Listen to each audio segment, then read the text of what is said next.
Canadian Bulldog here for Wrestling Merchandise and Memories. That's merchandiseandmemories.com. And what we've got here is kind of an emergency edition of Bulldog's unboxings. Because normally I sort of record these as I get the figures or as I decide to open the figures. And in the current rotation, this bad boy here, we wouldn't be unboxing her until, or at least the video wouldn't come out until late November, early December. Which is not okay, because these are brand new figures, just arrived at my doorstep today. This is, of course, the WWE Retro 4-pack Wave number 2.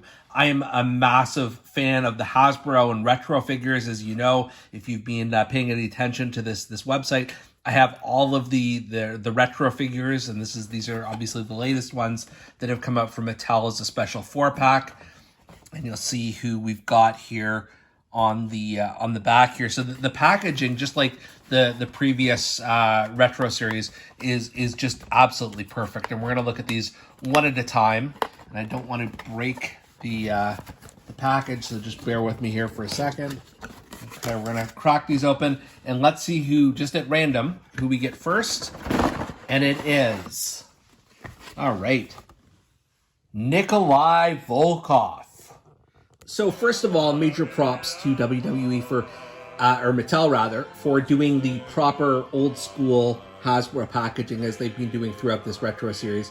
And the superstar move here, as you can see, is a Nikolai Kikolai. I'm not sure that was the name of his finishing maneuver, but we'll play along. And then, whoops, then you look at the back here, it tells you how to execute the move. And here it's a Kikolai from Nikolai. And then some stats about who he was and that sort of thing, that he won the Tag Team Championships from the Iron Sheik.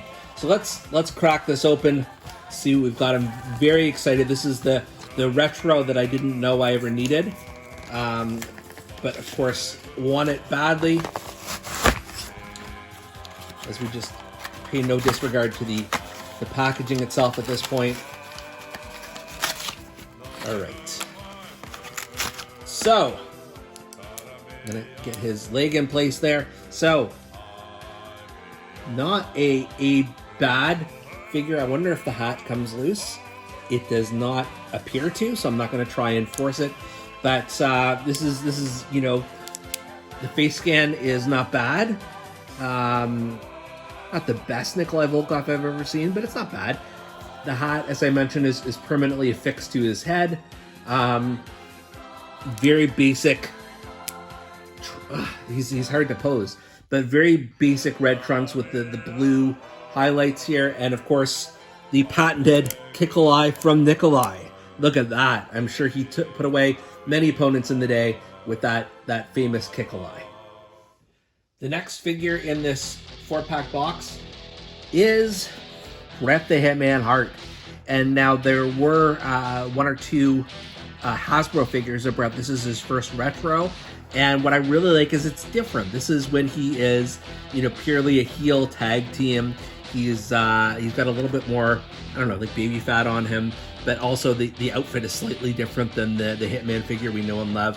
I wonder, let me open it first though, and just so you know, his finishing move is the Heart Attack, which isn't really the Heart Attack. It's clothesline or discus clothesline or something, but that's fine.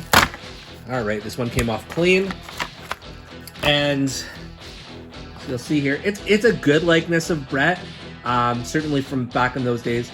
The one thing that it looks like the singlet is too thick here, if that makes sense. It's not as bad as when I first saw the pictures, and this, I wonder if he actually had this heart on the original Hart Foundation trunks. He may have. I'll have to look that up. But you can see he's got the knee braces here, the classic pink and black, and the Hitman on the back.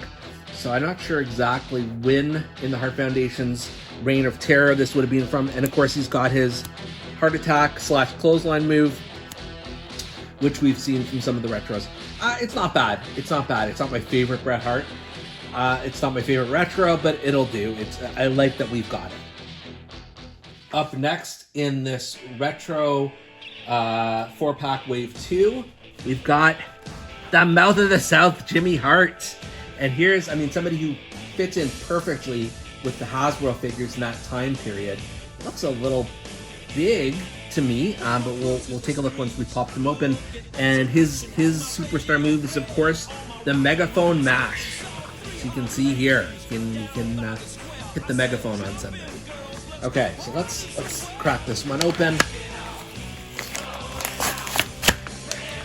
I had better luck with Bret, I think, in terms of opening these, so that's okay. Yeah, so is it a good Jimmy Hart likeness? Absolutely it is. I love the keyboard tie you've got here, the glasses, the hearts, and then he's got airbrushed Jimmy Hart on the back. Love the megaphone. It's permanently, no, it's not permanently affixed to him. I'm sorry. I see some string here, which you won't be able to see on camera, but it looks as though the megaphone is removable. So if he wants to toss it over to Bret, he can do that. The one thing is, look at the size comparison here. He's basically the same size as Bret, which just doesn't seem right. I get that they probably repurposed like a Mean Gene figure, and you can see his action here. Come on, Daddy, come on! He can do that with the megaphone, or he can just drop an elbow or something like that. Okay, it's a cool figure. It just, in terms of scale, not sure they nailed this one. And then finally, last but not least, this is the one I was actually looking the most forward to in this set. It's Jim, the Animal Nightheart. Yeah, Daddy, yeah! That was a terrible Jim Neidhart, but it is not a terrible figure. That's the thing. Love that we finally got a Hart Foundation gear Jim Neidhart, because the Hasbro had that sort of new Foundation taxi cab trunk version, which is, you know, not nearly as iconic. His finishing move is the Anvil Slam, which is weird because Bret has the heart attack, so why not just, I don't know. You could have put him in the bear hug position, and then I think you could still do that, but in addition, he has the Anvil Slam, I suppose. And yeah, it's the, I'm going to call it the John Cena body slam, because that's where I first saw this action in the retro line. And it's interesting they don't mention any of these are Hall of Famers, although all four are. So let's crack the anvil open here.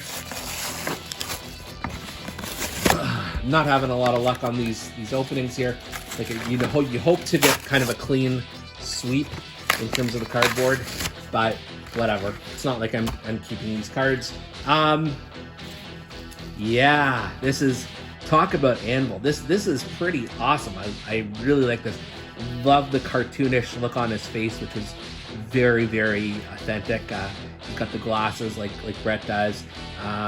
He's also got a heart on his trunks, which again I don't think was accurate at the time, but I guess it depends on when in the history of the Hart Foundation this was. Like when they were managed by Jimmy Hart, I don't think they had the hearts.